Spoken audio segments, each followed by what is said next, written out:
umumnya orang itu biasanya ketika terjadi gejolak persaingan bisnis dagang, itu di otak mereka yang ada adalah bagaimana mengalahkan lawan. Salah, teman.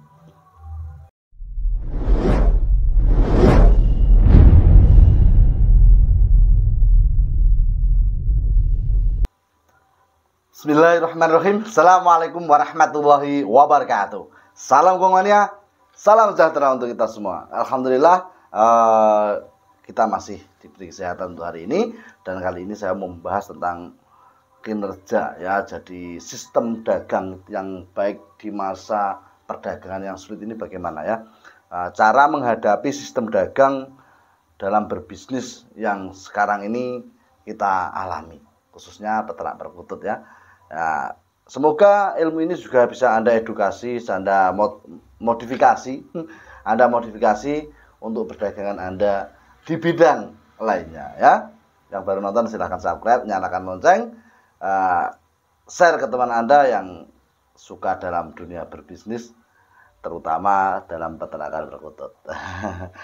Terima kasih, semoga bermanfaat. Ya, jadi sikap kita harus bagaimana menghadapi sistem dagang dalam sebuah perbisnisan ya.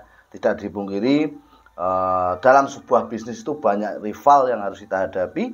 Bagaimana cara menghadapinya? Ya, kita belajar bersama-sama sesuai dengan apa yang saya dapat dalam beberapa tahun ini menggeluti dunia peternakan perkutut ya. Yang pertama yang jelas mental ya.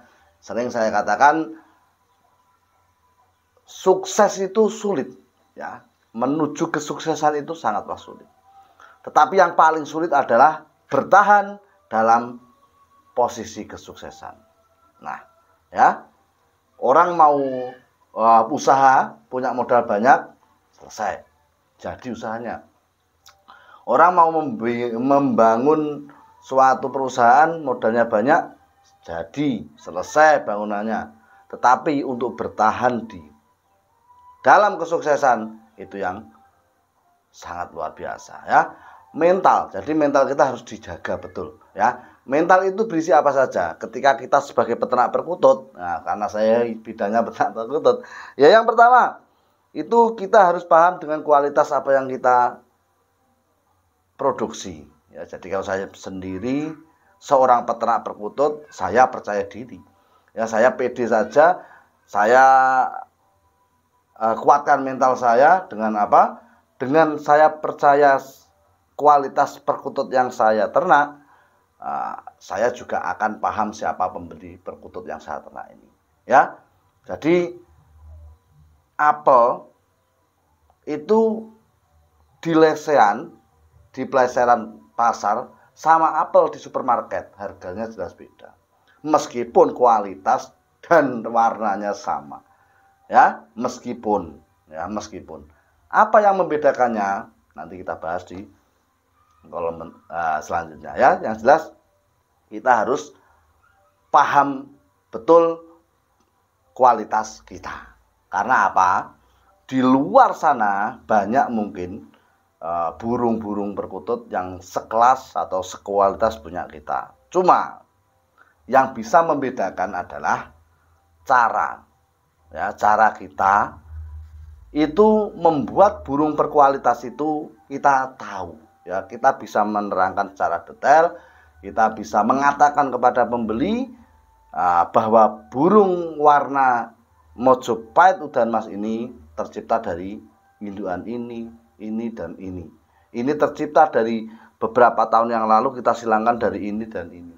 Akhirnya berproses secara bertahap, bertahun-tahun, kurang lebih 4-5 tahun jadilah perkutut Udan Mas tersebut. Ya, beda lagi dengan Anda beli perkutut di lesehan, ya, di toko, di pasar. Nggak mungkin dia itu akan paham sejarah perkutut itu. Karena apa? Dia nggak ternak. Nah, inilah perbedaan kita sebagai peternak dan penjual di situ.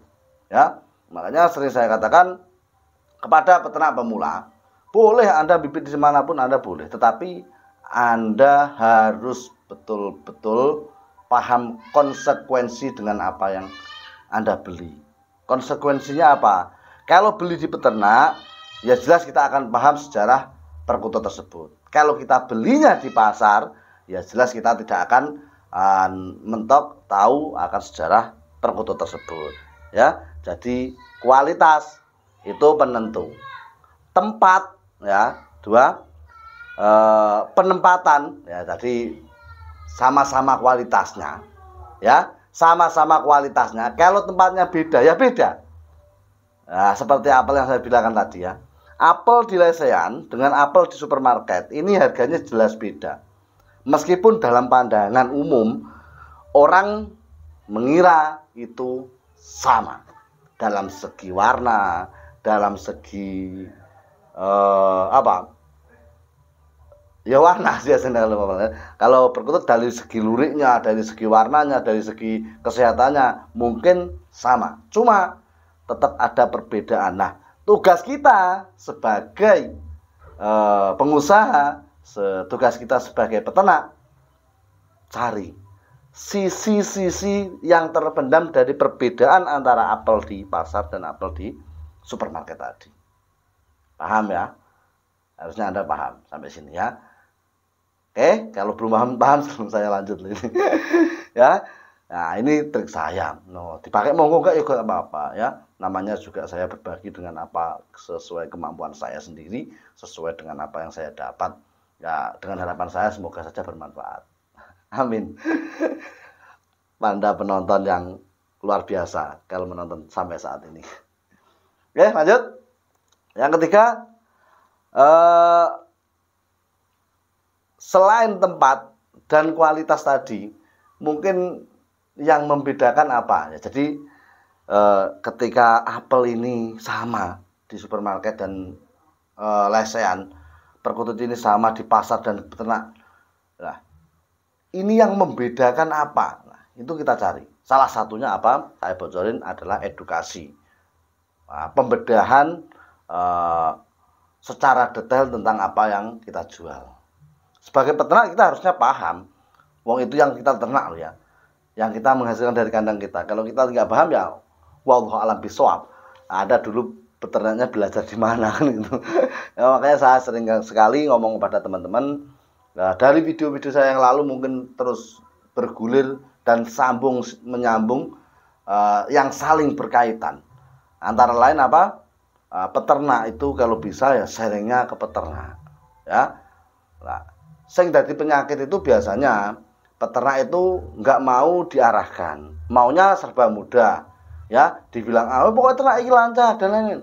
Yang menjamin itu lancar sampai besok itu kapan? Coba Anda ternak sekarang ya, Anda sebagai peternak sekarang, yang mengarahkan Anda peternak dulu siapa? Yang bilang pokoknya ternak sekarang tinggal jual bla bla bla sekarang siapa? Mau nggak mereka dituntut kembali dengan ucapan yang mereka buat? Serta teman yang mereka buat mau? Saya kira nggak mau.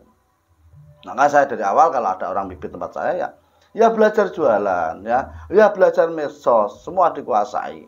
Karena beternak itu wirausaha ya, jadi semua harus kita backup. Walaupun kita tidak akan sesempurna mereka, tapi paling tidak wawasan tentang perdagangan, wawasan tentang kedepannya progres perkutut ini bagaimana itu sudah ada di benak kita. Makanya saya sering sekali ngomong, tolong kalau Anda ternak perkutut ataupun usaha apapun ditulis target kita apa bulan depan, target kita apa tahun depan, harus apa yang harus kita capai di tahun depan. Itu kita tulis. Saya pun sama, saya tulis ya. Kekuatan tulisan itu luar biasa, teman, ya. Kalau Anda cuma angan-angan saja, jebol, nggak mampu tak kita. Karena kita tidak memikirkan satu arah, ya. Pikirannya awake dhewe iki lho dintum ra karu-karuan. Pikiran kita itu dibagi berapa cabang, mikirin anak sangune piye, mikirin blonjone bojone engko piye, ya, mikirin kerjaanku yang lain di kantor nanti bagaimana. Kalau cuma diangan-angan, ambiar, ya, lebus. Jadi saran saya seperti itu, teman ya. Jadi ditulis target dari tahun ke tahun. Saya itu nulis target itu sampai saya umur 50-60 tahun itu saya catat dalam buku saya. Lu Mas, apakah mungkin hidup sampai umur segitu? Ya namanya juga rencana. Ya, kita cuma berusaha saja. Allah lah penentunya. Oke? Karena sebagai manusia kita memang diharuskan berpikir dan berpikir.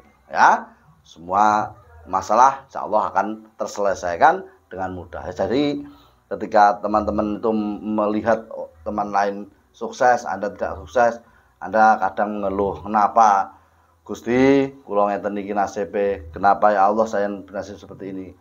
Sedangkan Anda tidak tahu perjuangan mereka dengan perjuangan Anda jelas beda. Ya, misalnya saya sendiri itu kerja pagi di kandang. Ya, narang bangkong loh ya, kadang namanya manusia kan, kadang juga bangkong. Bangun pagi, olahraga sebentar ke kandang. Habis dari kandang ngantar anak sekolah. Habis ngantar anak sekolah ke kandang lagi.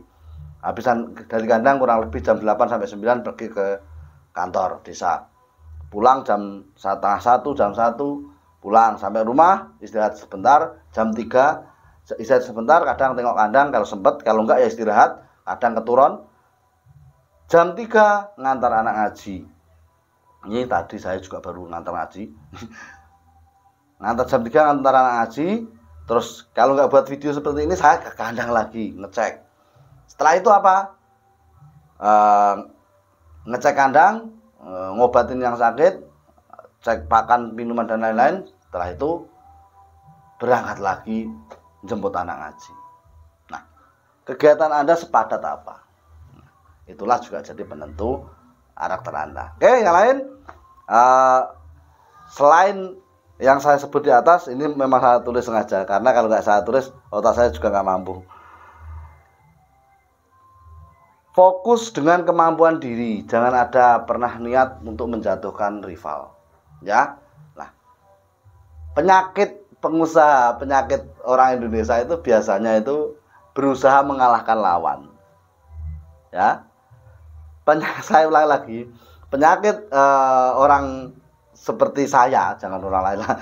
Itu umumnya orang itu biasanya ketika terjadi gejolak persaingan bisnis dagang, itu di otak mereka yang ada adalah bagaimana mengalahkan lawan. Salah, teman. Harusnya apa yang kita lakukan? Yang kita lakukan adalah fokus dengan kemampuan diri kita sendiri, di backup, dimaksimalkan semaksimal mungkin. Ya, jadi kemampuanku itu di bidang apa? Ini dimentokkan, dimaksimalkan, dikerjakan, difikirkan secara maksimal. Seperti saya, ketika ada perdagangan di luar sana, ya carut marut trakaruan, saya tetap fokus dengan apa yang saya kerjakan. Saya tetap fokus dengan apa yang saya impikan dari dulu. Mengembangkan peternakan saya semakin lebih baik lagi. Nah, dengan begitu, insya Allah semua akan baik-baik saja. Nah, tetapi sebaliknya teman, ketika Anda berusaha mengalahkan rival Anda, maka potensi Anda akan melemah. Di otak Anda hanya ada prasangka buruk bagaimana mereka jatuh. Ya, tapi kalau Anda fokus dengan kemampuan Anda sendiri, fokus di bidang Anda yang Anda tekuni, bagaimana menjadi terbaik, insya Allah dengan sendirinya Anda akan naik, dan tanpa Anda kalahkan pun musuh Anda juga akan kalah dengan sendirinya. Oke? Inilah trik yang saya pakai, teman-teman. Jadi jangan minder, usaha itu yang loss. Ya, percaya diri, mentalnya ira dibangun, ojo gempang loro ati. Bersyukur, dan bersyukur. Insya Allah semuanya berkah. Amin. Salam mengikut sopai patut.